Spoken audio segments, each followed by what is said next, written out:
Buenas noches.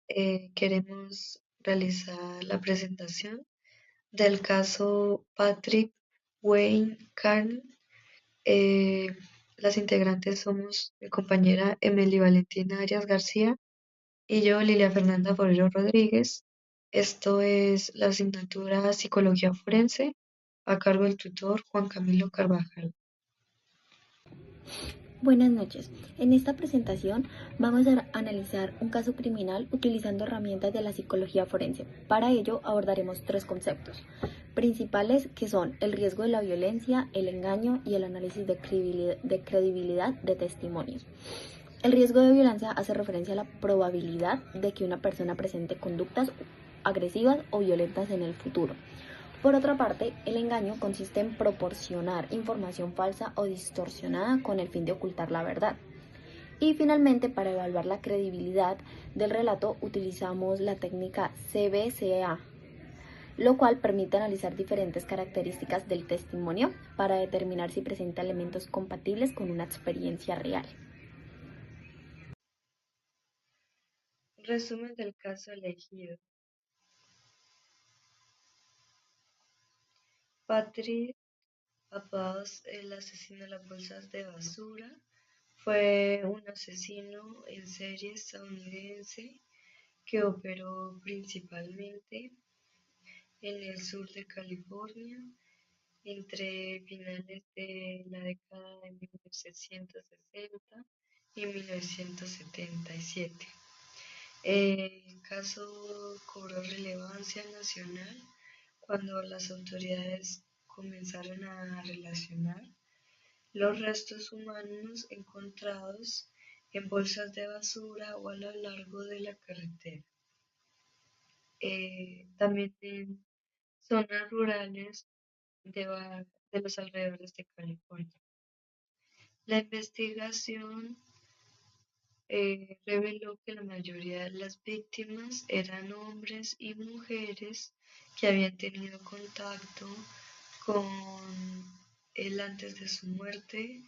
Según la posterior confesión de Patrick, muchas de sus víctimas fueron ejecutados de un solo disparo. Él siempre tenía una pistola que tenía balas calibre 22. Eh, Tras los asesinatos, los cuerpos eran desmembrados y esparcidos en diversos lugares con el fin de dificultar pues la investigación de la policía.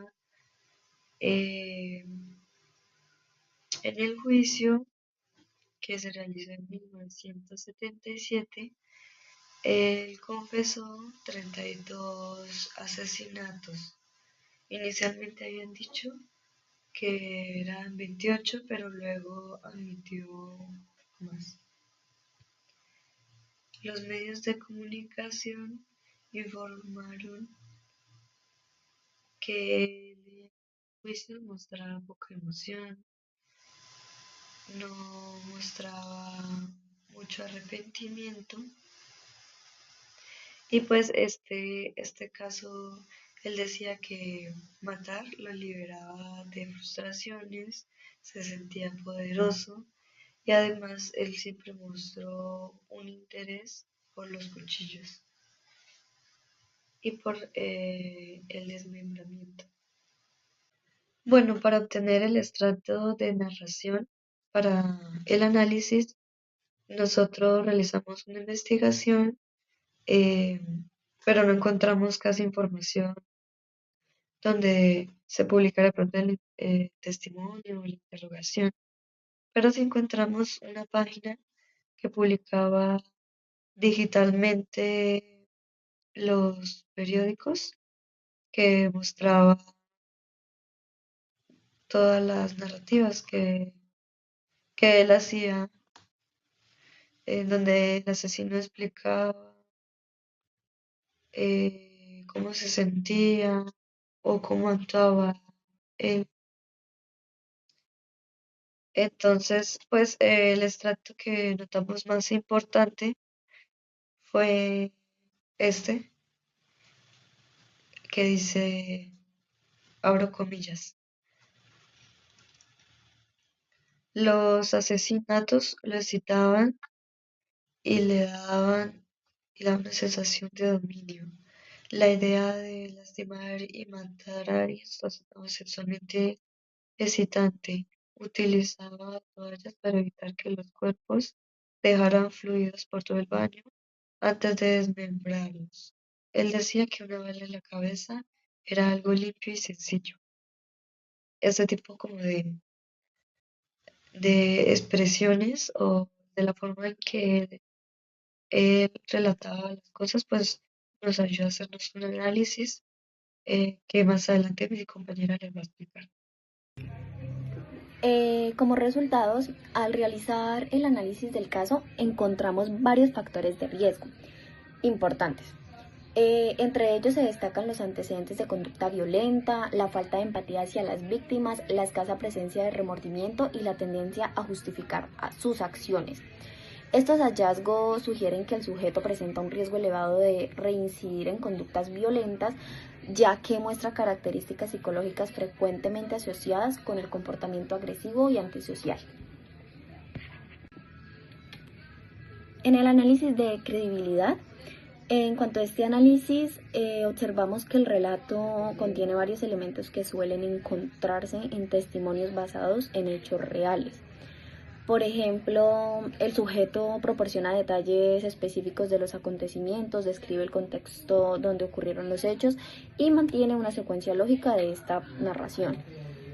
Además, incluye información sobre pensamientos y emociones relacionadas con los eventos, lo que aporta mayor consistencia al relato.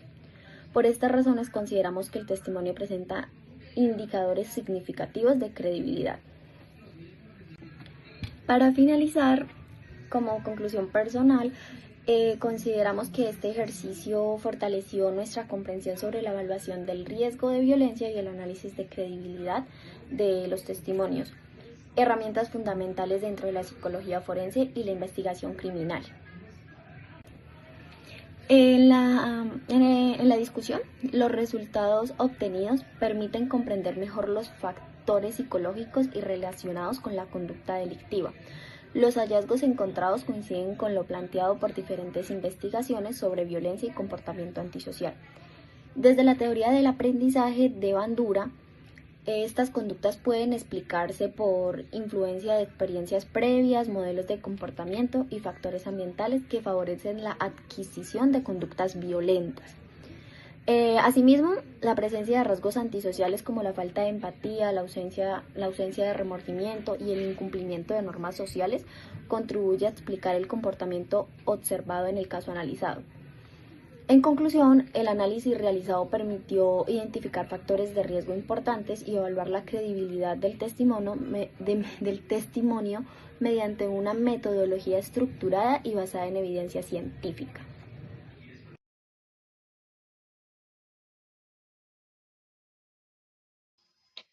Bueno, y este ha sido todo el análisis del caso de Patrick, el asesino de las bolsas de basura. Muchas gracias por su atención.